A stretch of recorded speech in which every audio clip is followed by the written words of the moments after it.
आज हम बात करने वाले हैं ऐसे देश की जिसके हालात बांग्लादेश और श्रीलंका जैसे हो चुके हैं। मतलब प्रेसिडेंशियल हाउस में घुस करके लोग इस तरह से वहां प्रदर्शन कर रहे हैं जैसे मानो ये प्रेसिडेंशियल हाउस नहीं बल्कि कोई स्ट्रीट हो, ठीक है।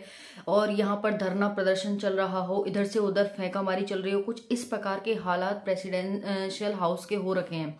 तो हम बात कर रहे हैं यहाँ पर सीरिया और इसराइल की। जी हाँ, बिल्कुल आपने सही सुना, सीरिया और इसराइल में क्या कुछ हो रहा है हम इस वीडियो में जानने की कोशिश करेंगे। तो आपके लिए वीडियो बहुत ज़्यादा हेल्पफुल रहेगी। आपको इंटरनेशनल जो रिलेशन है उनके बारे में बहुत सारी समझ आपको मिलेगी। तो वीडियो को एंड तक देखिएगा। जय हिंद, राम राम, सभी का बहुत बहुत स्वागत है पीएससी स्टडी यूट्यूब चैनल पर। तो हम बात करेंगे सीरिया और इसराइल के बारे में। एक ऐसा आतंकी जिसे कभी $10 मिलियन के का रिवॉर्ड पर उसे वांटेड किया गया था, लेकिन आज अमेरिका उसी को सीरिया का यहाँ पर नेता बनाने जा रहा है, सीरिया का प्रेसिडेंट बनाने जा रहा है। जी हाँ, बशर अल असद की सरकार है फिलहाल में सीरिया में, लेकिन वो वहां से छोड़कर भाग चुके हैं क्योंकि उनके खिलाफ जनता एक तरह से विद्रोही हो गई है और वहां से वो छोड़ करके रशिया में शरण ले चुके हैं।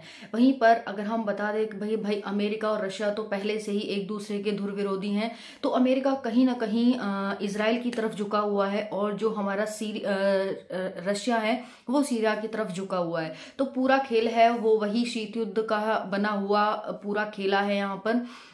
अब जो इसराइल है आपको पता है कि भाई वो तो अमेरिका का राइट हैंड है, वहीं पर सीरिया, ईरान, ये सब क्या है, और रशिया, ये तीनों एक तरह से मित्र की तरह रहते हैं। तो अभी तक होता क्या था कि भाई जो सीरिया है वो मिडिल की भूमिका निभाता था ईरान और इसराइल के दोनों के बीच में।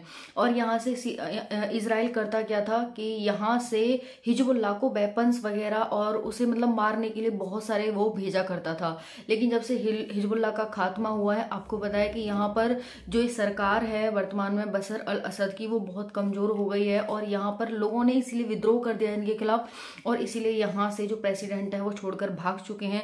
और यहाँ पर कहीं ना कहीं एक मतलब पपेट आने वाला है जो कि किसका है, अमेरिका का बनाया हुआ है, ठीक है ना, सीरिया में। तो यहाँ पर पूरा ये इस तरह से माहौल चल रहा है कि भाई सीरिया में पूरी तरह से तहस नहस मची हुई है। श्रीलंका, बांग्लादेश जैसे हालात यहाँ पर हो रखे हैं। अब यहाँ पर देखना होगा कि नई सरकार किसकी बनती है। इसमें बिगड़ता किसी का कुछ नहीं है, जनता की हानि होती है और जनधन मान की हानि होती है, क्योंकि जो भी यहाँ पर प्रॉपर्टी होती है देश की वो जनता की ही होती है, जनता के पैसों से ही बनी होती है। तो पूरी तरह से जनता का ही नुकसान होता है इसमें। अब फिर से यहाँ पर एक आतंकी, जिसको कभी आतंकी घोषित किया था अमेरिका, फिर से यहाँ का एक नेता बनाने जा रहा है, प्रेसिडेंट बनाने जा रहा है।